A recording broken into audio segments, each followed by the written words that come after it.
Basebo ne bannyabo erinnya lyange nze Walukaga Mathias.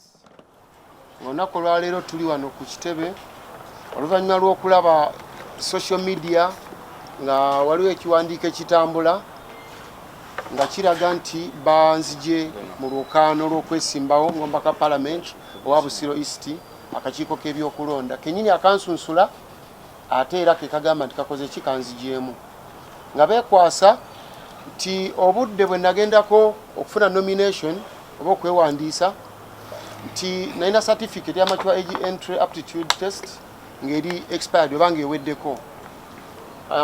University kwe twaliise nga maama w'omwana the issuing authority eyazaala omwana University IUI Islamic University in Uganda gye nasomera nevayo ne bawandiikira ne bagamba nti ono tukiwa ekiwandiiko ekyo emyaka ebiri singa omuntu aba takyeyambisizza kweyongerayo kusoma misomo mirala university n'emirala kibeera expired ne kasita akikozesa neyeyongerayo kisigala kiri valid nga kikyakola.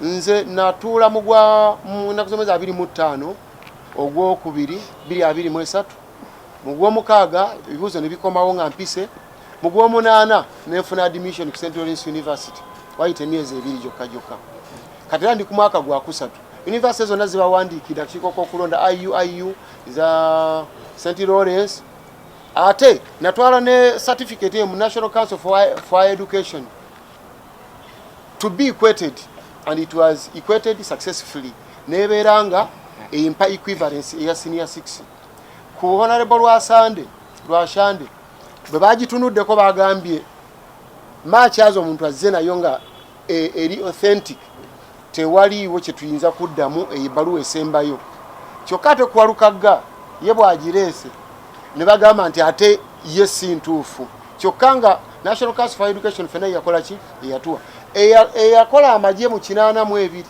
nange eyakoze mu 223 nga nkoledde n'amasomero ge nkoleddemu weegali manyi Abaganda bagamba nti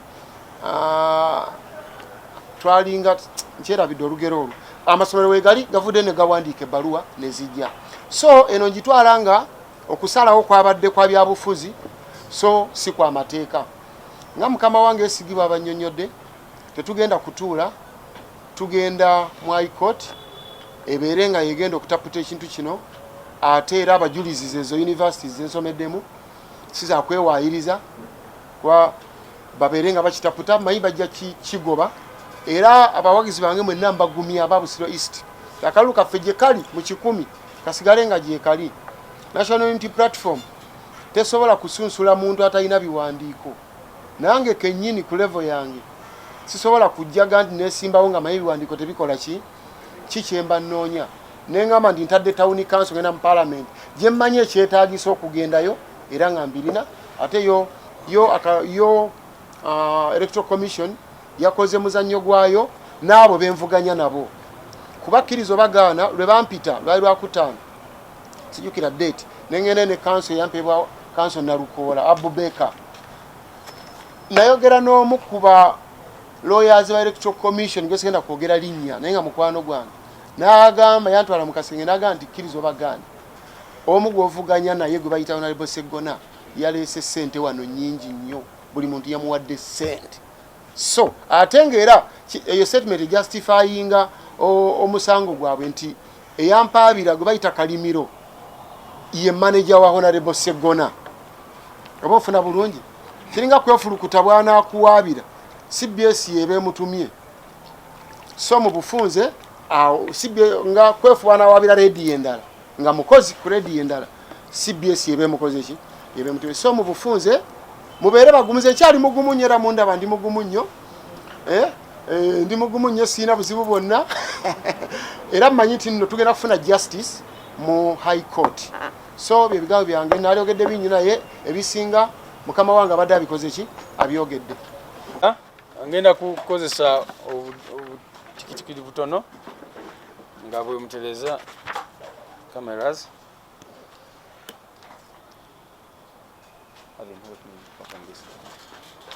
basebo ne banyabo olunaku olwaleero naffe nga mmwe mwena abali wano twalabye ku mutimbagano omukulu ono tebanamuwa bbaluwa yonna naye bamukubidde esimu ne bagamba waliwo bye tulaba wano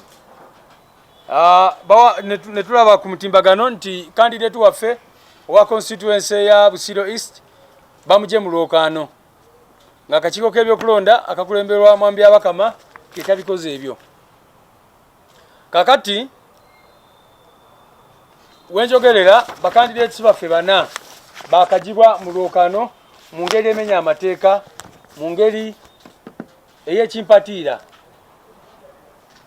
Wano tuina omukyala gwe bayita Mase Abedichan Rebecca gwe bajja mu lwokaano mu district y'Enebi ne ba declaringa nti oyo minister wa Museveni gwe bayita Nyamutolo yali afuuse unopposed.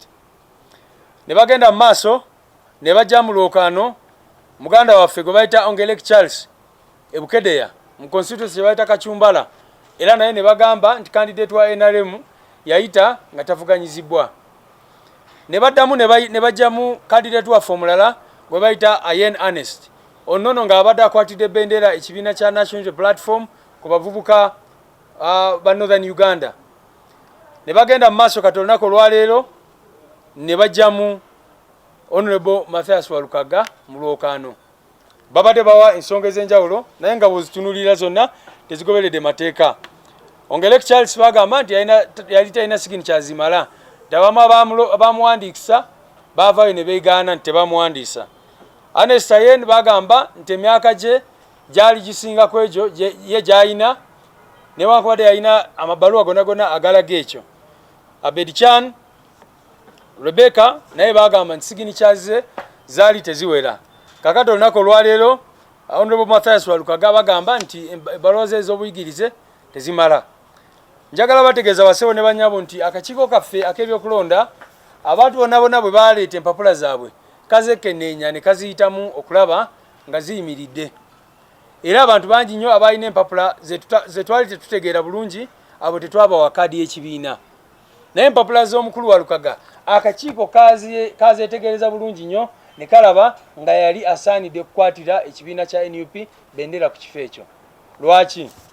Omukulu ono yaleeta ebbaluwa oba giyite certificate eviira ddala mu university eya IUIU, Islamic University in Uganda, ng'alaga nti yakola mature entry examinations era ne bamuwa ebbaluwa eno. Bwe bagimuwa n'agitwala eno ebbaluwa n'agitwala mu kakiiko ke bayita National Council for Education oba olukiiko oluvunaanyizibwa okulaba nga empapula z'omuntu zenkanankana okola equivalence, era ne bamuwa certificate ekakasa bulungi nnyo nti obuyigirize bwe buli ku senior 6 ate eyo nga yeri required mu mateeka okwesimbawo okufuuka mubaka wa parliament. Akakiiko ako kamuwa ebbaluwa yino wano kagimuwandiikira bulungi, teri expired teri invalid, weri wano. Era abasewo ne banyabo njagala n'obategeeza ndi kino kankyogere tebiseera bimu twatuukiriranga akakiiko ne tukawandiikira ne tukabuuza eno ebbaluwa ntuufu mu abagi issuinga, era akakiiko ako aka National Council for Education ne kakakasa bulungi tene ebbaluwa be bagi issuinga ng'eraga nti omukulu Walukaga alina empapula ezenkana neza senior 6. Juzi bwe baavaayo ne bateekayo okwemulugunya nga kye beekwasa nti eno mature age certificate yali expirinze. University yawandiika ebbaluwa n'egiwandiikira byabakama n'egiwandiikira akakiiko k'ebyokulonda yino wano bagimuwandiikira bulungi nnyo nga naku 11 eza mwezi gwa Novemba guno mwaka nga bamaze okutwalayo complaint. University newandiika bulungi netangaza negamba nti eyo certificate te expiring singa omuntu agenda mu maaso na enrolling okugenda mu university oba okweyongerayo mu kusoma. Kakati gwe byabaka musinzirawa ogamba nti eyo certificate ya expiring nga university yenyine yajiwa egamba tena expiring. Kikyo botegeeza kubanga university eyawa certificate eyo yino wano yo kenyine yazvayo negamba netangaza bulungi. Ate n'ekirala university negamba nti omuntu bwe yeyongerayo bwe enrolling for further studies ebeera ngeri valid. University ono mukulu gyasomerako ya St Lawrence naye newandiika netangaza bulungi negamba nti ono mukulu ali mu 3rd year ku university yaffe. Byabaka malinga agamba nti kati mu Uganda osobolera ddala ogenda ku university nga toyise mu senior 6 nga toyina senior 6 nga toyina advanced level ate nga advanced level ye requirement ekutwala mu university. Dabakama kyatugamba kati mu baluwa ze ebitategerekeka byebagezaako okukola. Naye nga bwe mbalaze kino saagala mu kitunulire nga attack oba obulumbaganyi ku constituency ya Honorable Walukaga. Nga bwe mbagambye batandikirawo ekisooka ne bagezaako okulemesa NUP okufuna ba candidates. Batya twafuna candidates 425 abamu ne babalemesa okwewandiisa munajjukira ebyali Bukedeya ebyali Buyende n'awalala wangi nnyo be balemesa okwewandiisa ba candidate ba NUP. Abalala olw'embeera gye batuteekako ey'okutujjako ssente ze twali tufuna mu mateeka ne beesanga nga tebakyasobola kukola ki kwewandiisa. Byonna nga biri bwe bityo twagenda mu maaso ne tuwandiisa ba candidate 303 ku mutendera gwa parliament. Munajjukira nti bakikola ne kuba LC5 ne kuba kansala wonna abantu we balaba nti we balina interest ez'enjawulo ne balemesa ba candidate baffe okwewandiisa. Kati ba candidate 303 bwe twabawandiisa regime netandikirawo ng'ekozesa ideas bbiri oba approaches bbiri. Ekisooka kwe kubawandukulula nga bwe mbagambe sofa bakawandukulula abantu bana na information gye tulina tebakyalina ebyo complaint bye balimu era kugenda mu maaso oba oli abawandukulule bakandidate abalala aba NUP. Ekirala kye bagezezaako okukola kye mubadde mulaba mwena kwe kugulirira bakandidate baffe abamu. Ate si kubagulirira kwokka, abamu basooka kubatiisatiisa ne babagulirira. Olunaku olwaleero mbadde njogera ne candidate waffe yeesimbyeyo ku bakyala Isinjiro. Andaze ne messages nga bamugamba va mu district ya Isinjiro oba oyagala bulamu. Oyo candidate w'ekibiina ki NUP yeesimbyeyo ku representing abakyala mu Isinjiro. N'olwekyo abo bakandidate baffe abamu be mulaba nga bakuba ebifaananyi ne Museveni. Yes, tubanenya olw'okubanga tebalina mugongo naye ate nabo oluusi obasaasira kubanga abamu babawamba. Kati tulina ekyokulabirako ekirala. Oyo mukyala gwe bayita Jean mwaba mawulire mwakavalinga ebyali embalala bwakwata abantu baffe ne babasiba. Oyo bamusanga mu kkomera ne bamugamba oba oyagala tukute tugenda kukutwala wano mu kooti bakuwe bail ogende straight ku rally ya Museveni ogambe nti ovuddemu NUP. Era kye yakola mukazi wattu. Kakati kyekyo. So kino njagala mukirabe nti bano abasajja batidde nnyo batidde ekigambo protest vote. Kyova olaba bakola bino byonna. Bagezaako okugoba abantu baffe mu lwokaano kubanga bakimanyi. Katono mukulu mukimanyi bulungi mwenna nti akalulu k'Ebusiro East ina 95%. Bwe bakakuba olunaku olwaleero ono mukulu nga mwali asobola okuwangula ne 100% asobola ogifuna ono omusajja gwe mulaba. Kubanga buli woyita abantu bagamba kimu twagala Walukaga. So regime okuba nti etidde nnyo kyova olaba bakola ebyo bintu bye bakola. So fenga NUP zino ensonga tuzitwala seriously. Abantu baffe basatu sofa be bakajjamu already tuli mu process y'okwekubira enduulu mu kooti eyawaguluko. Naye nene ensonga banamateeka baffe already bagikutte n'amaanyi okulaba nga tukola appeal mu High Court. Katusuubire oba oli awo tunaafunayo bwenkanya. Naye bannayuganda bakimanyi ne kooti zaffe n'ebizibu byazo. Kyovola nabagambe nti ensonga approach yaffe eri mu mateeka naye kubanga bano bazanya byabufuzi naffe tubimanyi. Tumanyi bulungi nnyo nti ensonga waliwo abagiri emabega oba oli abalowooza nti engeri gye batasobola kuyita ku lugi basobola okuyita mu kamooli okuyingira parliament. Naye naffe tuli babuufu tulaba ebigenda mu maaso tubirengera bulungi nnyo. So ekidda ku nsonga eyo tujja kuba tukibategeeza. Naye for now ekibiina kisazeewo kigenda kujulira kwapiiringa ku nsonga zino. Naye tukubira bannayuganda mwena n'omulanga okulaba eggwanga lyammwe bwe lifuuse, okulaba eggwanga lyaffe bwe lifuuse. Ndi kaakati okeera ku makya nga UPDF yekubya abantu emiggo. Akawungezi poliisi eri mu kusambasamba abantu emitwe n'okukola ki. Ate akakiiko k'ebyokulonda ke baali badde osuubira ke bagamba nti kakulembera omulamuzi nako kakola bye kaagala. Ebintu bwe bityo bitategeerekeka. N'ebitongole bya gavumenti byonna nga bwe mubimanyi. Nabyo ne twesanga nga tuli mu mbeera eyo basebo ne banyabo. So answer yaffe ye protest vote. Akalulu k'okwekalakaasa tusobole okwejja mu mbeera eno. Lwaki? Kubanga bino embeera ya bino ebitongole bya gavumenti mugirabe ng'egenda eyonooneka buli lunaku. Waliwo ebintu bye balina ensonyi okukola mu kalulu akaggwa naye kati babikola. kitegeeza kyekyo nti singa system ene sigalawo akalula kaddako, that is bwe tubalake ne kabeerayo kubanga bayinza n'okukola kino okutuuka ekiseera ne bakasazaamu ne bagamba nti kati tudikiralinze monake oba kikyona kyonna. So bannansi balina okumanya nti guno omukisa gwe tulina okwetaasa.